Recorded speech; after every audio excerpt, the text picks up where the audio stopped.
ਤੁਸੀਂ ਕਿਹੜੀ ਜਗ੍ਹਾ ਤੋਂ ਆਏ, ਕੀ ਨਾਂ ਤੁਹਾਡਾ ਜੀ? ਮੈਂ ਬਲਦੇਵ ਸਿੰਘ ਮਹਿਰੋਗ, ਪਟਿਆਲਾ ਜ਼ਿਲ੍ਹਾ, ਪੰਜਾਬ, ਇੰਡੀਆ ਤੋਂ ਆਇਆ ਜੀ। ਅੱਛਾ ਜੀ। ਤੇ ਸਾਨੂੰ ਬਹੁਤ ਵਧੀਆ ਲੱਗਿਆ ਜੀ। ਗੁਰੂ ਨਾਨਕ ਦੇਵ ਜੀ ਦੇ ਪ੍ਰਕਾਸ਼ ਦਿਹਾੜੇ 'ਤੇ ਅਸੀਂ ਆਏ ਹਾਂ ਇੱਥੇ ਬਾਬੇ ਨਾਨਕ ਦੀ ਜਨਮ ਭੂਮੀ 'ਤੇ। ਇਹ ਬਾਬੇ ਨਾਨਕ ਦੀ ਜਨਮ ਭੂਮੀ ਹੈ ਜਿੱਥੇ ਉੱਥੇ ਸਾਡੇ ਬਜ਼ੁਰਗਾਂ ਦੀ ਵੀ ਇਹ ਜਨਮ ਭੂਮੀ ਹੈ ਇਹ। ਅੱਛਾ, ਤੁਹਾਡੇ ਬਜ਼ੁਰਗ ਕਿੱਥੋਂ ਉੱਠ ਕੇ ਗਏ? ਸਾਡੇ ਬਜ਼ੁਰਗ ਲਾਇਲਪੁਰ, ਜਿਹੜਾ ਕਿ ਅੱਜ ਫੈਸਲਾਬਾਦ ਦੇ ਨਾਮ 'ਤੇ ਹੈ ਜ਼ਿਲ੍ਹਾ, ਤੇ 79 ਚੱਕ ਪਿੰਡ ਨਸੀਰ ਕੀ ਮਾੜੀ ਸੀਗਾ। ਤੇ ਬੜੀ ਤਾਂਘ ਸੀਗੀ ਵੀ ਪਿੰਡ ਦੇਖ ਕੇ ਉਹਨੇ, ਪਰ ਚਲੋ ਮਜਬੂਰੀਆਂ ਸੁਰੱਖਿਆ ਦੇ ਕਾਰਨ ਸਰਕਾਰ ਨਹੀਂ ਇਜਾਜ਼ਤ ਦਿੰਦਾ, ਪ੍ਰਸ਼ਾਸਨ ਨਹੀਂ ਇਜਾਜ਼ਤ ਦਿੰਦਾ। ਤੇ ਫਿਰ ਵੀ ਅਸੀਂ ਬਹੁਤ ਸ਼ੁਕਰਗੁਜ਼ਾਰ ਹਾਂ ਜਿਹੜਾ ਕਿ ਅਸੀਂ ਆਪਣੇ ਬਜ਼ੁਰਗਾਂ ਦੀ, ਸਾਡੇ ਬਾਬੇ ਨਾਨਕ ਦੀ ਜਨਮ ਭੂਮੀ 'ਤੇ ਅਸੀਂ ਆ ਕੇ ਨਤਮਸਤਕ ਹੋਏ ਹਾਂ।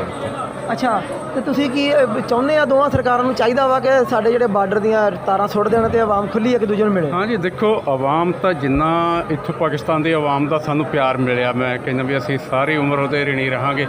ਤੇ ਆਵਾਮ ਦੋਨੇ ਪਾਸੇ ਦੀ ਚਾਹੁੰਦੀ ਆ ਕਿ ਜਿਹੜੇ ਸਰਹੱਦਾਂ ਵਾ ਖੁੱਲ੍ਹਣ ਤੇ ਆਵਾਜਾਈ ਸੁਖਾਲੀ ਹੋਵੇ। ਅਸੀਂ ਤਾਂ ਦੋਵਾਂ ਸਰਕਾਰਾਂ ਨੂੰ, ਇੰਡੀਆ ਦੀ ਸਰਕਾਰ ਨੂੰ, ਗੌਰਮੈਂਟ ਨੂੰ, ਤੇ ਪਾਕਿਸਤਾਨ ਗੌਰਮੈਂਟ ਨੂੰ, ਦੋਨਾਂ ਗੌਰਮੈਂਟ ਨੂੰ ਕਹਿੰਦੇ ਆ, ਬੇਨਤੀ ਕਰਾਂਗੇ ਕਿ ਇਹ ਜਿਹੜੀਆਂ ਸਰਹੱਦਾਂ ਵਾ ਖੋਲ੍ਹ ਲਈਆਂ ਜਾਣ ਤੇ ਲੋਕ ਜਿਹੜੇ ਆਸਾਨੀ ਨਾਲ ਆਪਣੇ ਇੱਧਰ ਉੱਧਰ ਰਿਸ਼ਤੇਦਾਰਾਂ, ਭੈਣਾਂ ਭਰਾਵਾਂ ਨੂੰ ਵੀ ਮਿਲ ਸਕਣ। ਵਪਾਰ ਹੋ ਸਕੇ ਤੇ ਹਾਂ, ਵਪਾਰ ਵੀ ਹੋ ਸਕੂਗਾ। ਦੋਨਾਂ ਮੁਲਕਾਂ ਦੀ ਤਰੱਕੀ ਆ। ਦੇਖੋ, ਕਿਸੇ ਵੀ ਦੇਸ਼ ਦੀ ਇਕੋਨਮੀ ਜਿਹੜੀ ਹੈ ਬਿਜ਼ਨਸ, ਵਪਾਰ।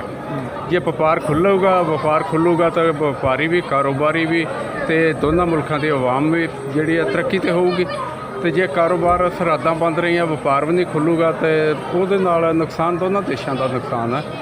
ਤੇ ਅਸੀਂ ਤਾਂ ਸਰਕਾਰ ਨੂੰ ਇਹ ਬੇਨਤੀ ਕਰਦੇ ਹਾਂ ਕਿ ਜਿੰਨਾ ਵੀ ਜਲਦੀ ਹੋ ਸਕੇ ਸਰਹੱਦਾਂ ਜਿਹੜੀਆਂ ਖੋਲ੍ਹੇ, ਵਪਾਰ ਚੱਲਣ, ਆਵਾਮ ਜਿਹੜੀ ਹੈ ਇੱਕ ਦੂਜੇ ਇੱਧਰ ਉੱਧਰ ਮਿਲ ਸਕਣ, ਆਪਣੇ ਰਿਸ਼ਤੇਦਾਰ, ਭੈਣ ਭਰਾ ਸਾਰੇ ਇੱਕ ਦੂਜੇ ਨਾਲ ਮਿਲ ਸਕਣ। ਸੜਕੀ ਵਪਾਰ ਨਾਲ ਬਹੁਤ ਤਰੱਕੀ ਹੋ ਸਕਦੀ ਹੈ ਦੋਵਾਂ ਦੇਸ਼ਾਂ ਦੀ। ਇਹ ਅਸੀਂ ਜ਼ਰੂਰ ਬੇਨਤੀ ਕਰਨੇ ਆ ਕਿ ਸੜਕੀ ਵਪਾਰ ਜ਼ਰੂਰ ਖੁੱਲ੍ਹਣਾ ਚਾਹੀਦਾ ਹੈ।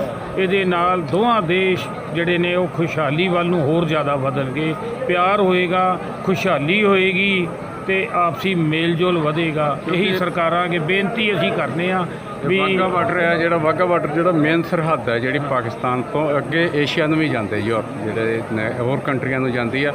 ਤੇ ਜੇ ਵਾਹਗਾ ਬਾਰਡਰ ਸਰਹੱਦ ਜਿਹੜੀ ਆ ਅਟਾਰੀਸ ਹੋ ਗਿਆ, ਇਹ ਸਰਹੱਦਾਂ ਖੁੱਲ੍ਹ ਜਾਣ ਤਾਂ ਵਪਾਰ ਆਪਣੇ ਆਪ ਚੱਲੂਗਾ ਬਹੁਤ ਵਧੀਆ। ਤੇ ਦੋਵਾਂ ਮੁਲਕਾਂ ਦੇ ਆਵਾਮ ਨੂੰ ਵੀ ਤੇ ਅੱਗੇ ਵੀ ਹੋਰ ਦੇਸ਼ਾਂ ਨੂੰ ਵੀ ਵਪਾਰ ਲਾਈਨ ਲੰਮੀ ਹੋ ਸਕਦੀ ਹੈ। ਬਹੁਤ ਬਹੁਤ ਧੰਨਵਾਦ ਜੀ।